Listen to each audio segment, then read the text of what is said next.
God gives everyone free will. You cannot force them. That's manipulation when you keep trying to push. We never wanted to control anybody to do anything. We said, make your choice before the Lord. We will go our way. And honestly, it's a very conscious choice they've made. Imagine discovering that someone in your own family, someone you've trusted for years, might be hiding a terrible secret. Now imagine you work side by side with them every single day, smile for the cameras together, and preach about truth and faith to millions of people worldwide. But deep down, you believe they're guilty. That's exactly the position Rebecca found herself in, and what she finally revealed to police 4 years later would shock everyone who thought they knew this family. This is the untold story of loyalty, silence, and the unbearable weight of secrets inside one of America's most prominent Christian broadcasting families. The woman who knew too much. Rebecca wasn't the loudest voice in her family. She wasn't the one running the ministry empire or appearing on primetime Christian television every week. She worked quietly in the background, podcasting, supporting the mission, and collecting her six-figure salary without causing any trouble. But silence doesn't always mean agreement. For years, Rebecca watched a storm brewing inside her own household. Accusations were flying, investigations were launched, family members were taking sides, and through it all, she said nothing publicly, not a single word. To anyone watching from the outside, it looked like she stood firmly with her mother and her sister Rachel. The three women appeared united, defending the family name against what they called vicious lies and calculated attacks. But appearances can be deceiving. On a cold January day in 2025, Rebecca and her husband walked into the Colleyville Police Department voluntarily. No subpoena, no lawyers dragging them in. They came because the pressure had become unbearable and the truth they'd been carrying privately was too heavy to hold any longer. What she told the detective that day would shatter the carefully crafted image the family had been projecting for years. Rebecca admitted something extraordinary. When she first heard the accusations against Josh Brown, her own brother-in-law, and her sister Rachel's husband, her immediate gut reaction was that he was guilty. And so whatever my mom did, I don't know if she threatened him or what. He said that she did. Yeah, he was just a different man. Wait, did he say that? He said, I'm scared for my life. Doug might come after me. And then he said, which we were kind of like, is he just saying things? This is a weird thing to say. Wow. And then he said, if there's any drama, I'm just going to resign. Yeah. And ever since that point, he's basically been doing whatever my mom says. Not that she wanted to believe it. Not that she was confused or unsure. She believed it was true. And this wasn't some snap judgment made in anger. This was a conclusion she reached after years of observation, private conversations, and deeply troubling details shared by people she trusted within the family circle. She even referenced a private letter her husband had written back in 2021, a letter documenting serious concerns raised by their family's housekeeper about things she had personally witnessed. Rebecca made it clear in that police interview. If Josh Brown had truly done what was alleged, he needed to be held accountable, not because of media pressure or public opinion, but for the sake of the innocent child at the center of these horrifying claims. Her words were calm, measured, and heartbreaking. She wasn't trying to destroy anyone. She was simply telling the truth as she understood it. And yet, for years, she had stayed silent. She continued drawing her paycheck. She continued appearing on screen.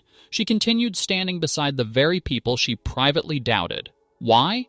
Because when you're part of a powerful institution, especially one built on faith, family, and public trust, speaking out doesn't just risk your job. It risks everything. While Rebecca wrestled with her conscience in private, her sister Rachel was publicly defending her husband with fierce loyalty. Rachel wasn't just any family member. She held one of the most powerful positions in the ministry, Director of Communications, earning nearly $200,000 a year. Her voice shaped the narrative. Her decisions controlled what the world saw and heard, and what the world heard while. The allegations were false. They were motivated by greed, jealousy, and a thirst for power. The accusers were liars trying to tear down a godly ministry. Rebecca is Joni Lamb's daughter. JW is a Daystar producer who also handles the network's estate planning work.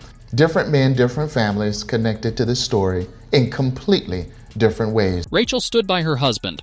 She stood by her mother. And she stood firmly against her own brother, Jonathan, who had been the one to bring these allegations to light. Two sisters, same blood, same upbringing, same faith. But completely opposite beliefs about what had happened. This wasn't just a disagreement. This was a fracture that ran so deep it would eventually split the entire family down the middle. At family gatherings, the tension was suffocating. At their mother's funeral, Jonathan's name wasn't even mentioned. It was as if he had been erased from the family history entirely. Rebecca and Rachel both attended. They stood in the same room. They mourned the same woman, but the chasm between them was undeniable. One sister believed her brother-in-law was dangerous. The other sister believed he was innocent and unfairly targeted. And neither one could say what they really felt out loud, because the ministry came first. This heartbreaking division wasn't just about one family. It reflected a much larger question that countless people face. What do you do when your loyalty to an institution conflicts with your loyalty to the truth? Do you protect the brand, or do you protect the victim? For Rebecca, the answer was clear in her heart, but her actions told a different story. The housekeeper who saw everything, there was one person who saw more than anyone else, someone who wasn't blinded by family loyalty or institutional pressure. Her name was Sylvia Gonzalez, and she was the family's longtime housekeeper.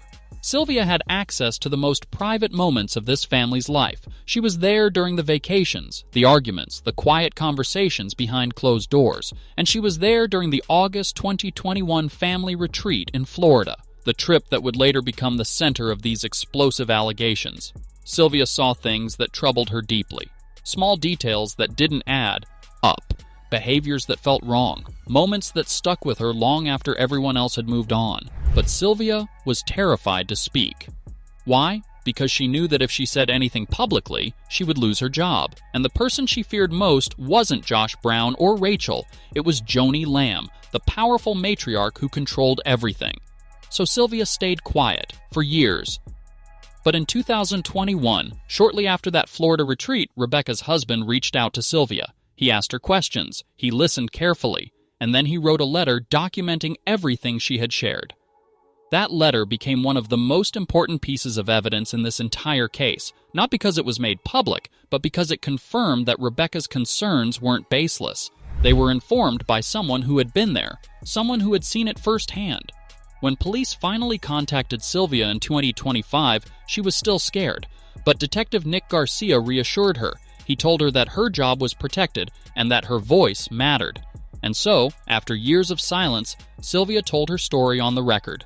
She described what she had witnessed. She confirmed the details in that 2021 letter, and she shattered the narrative that these allegations were fabricated or motivated by revenge. Sylvia's testimony was quiet, but it was powerful. It was the kind of evidence that doesn't scream. It simply tells the truth. The investigation that went nowhere. You would think that with all of this, Rebecca's private doubts, the housekeeper's observations, the written letter, the family conflict, that the investigation would have moved quickly. But it didn't. In fact, it barely moved at all. The case was opened, interviews were conducted, evidence was collected, and then nothing. For years, the investigation sat stalled, gathering dust in a file somewhere while the family continued broadcasting to millions of viewers every week. Why? Because the most critical piece of evidence was missing. A formal statement from the child at the center of the allegations. Without that, police said they couldn't move forward, and the child understandably was not ready or able to speak. But the stall wasn't just about missing testimony, it was also about power. When the story finally went public in November 2024, thanks to investigative journalism by the Roy's Report, the ministry's response was swift and aggressive. Jonathan and Susie reported it to police that same day. She stopped talking about what had happened altogether. A child who won't talk to investigators leaves investigators with nothing to build on. Jonathan, the brother who had brought the allegations forward, was fired within 24 hours. His salary was slashed. A GPS tracker was placed on his vehicle. A private investigator was hired to follow his family. This wasn't just damage control, this was intimidation. The message was clear. If you speak out, you will be crushed. And for years, that message worked. People stayed quiet, witnesses stayed hidden, and the ministry's public image remained intact. But then, in January 2025, Rebecca and her husband decided they couldn't stay silent anymore. They walked into that police station and told the truth, not because they wanted to destroy anyone, but because the weight of the secret had become unbearable. Their decision reignited the investigation. It brought new attention to old evidence. And it forced people to ask the question that had been avoided for far too long. What really happened? By this point, the public had been given two completely different versions of reality. Version 1, promoted by the ministry. Jonathan is a liar. The allegations are false. This is a coordinated smear campaign designed to destroy a godly institution. Josh Brown is innocent, has passed multiple polygraph tests, and has never been charged with a crime. Version 2, whispered in private, Rebecca believes the allegations. The housekeeper saw troubling things. A letter was written. Concerns were raised. And something very wrong may have happened. So which version is true? Legally, Josh Brown has never been charged, the investigator. On was officially closed in May 2025. Josh Brown denied those allegations. He said directly and on the record in a documented police interview that he never touched their daughter in an inappropriate way. His attorney was present. His denial was documented. Due to insufficient evidence, he maintains his innocence, and in the eyes of the law, he is not guilty. But the absence of criminal charges does not erase the private doubts held by people who were there. People who loved this family and had no reason to lie. This is the painful reality of cases like this. Sometimes the legal system can't deliver the answers that families desperately need. And sometimes the truth isn't found in a courtroom, it's found in the courage of people who finally decide to speak. So where does that leave us? The investigation is closed, the family is fractured, the ministry continues, and the questions remain. Rebecca and Rachel, two sisters who once shared everything, now live in two different realities. One believes, one defends, and both are trapped in a situation that has no easy resolution. This story isn't just about one family, it's about the cost of silence, the price of loyalty, and the courage it takes to speak the truth when everything around you is telling you to stay quiet. Rebecca's decision to finally talk to police didn't solve everything, but it did something equally important. It reminded us that truth matters, even when it's painful, even when it's complicated, and even when it tears families apart. If this story moved you, don't keep it to yourself. Hit that like button and subscribe to this channel, because we're committed to bringing you the stories that others are afraid to tell. Drop a comment below and let me know. Do you think Rebecca did the right thing by speaking out, or should she have stayed silent to protect her family? And don't go anywhere.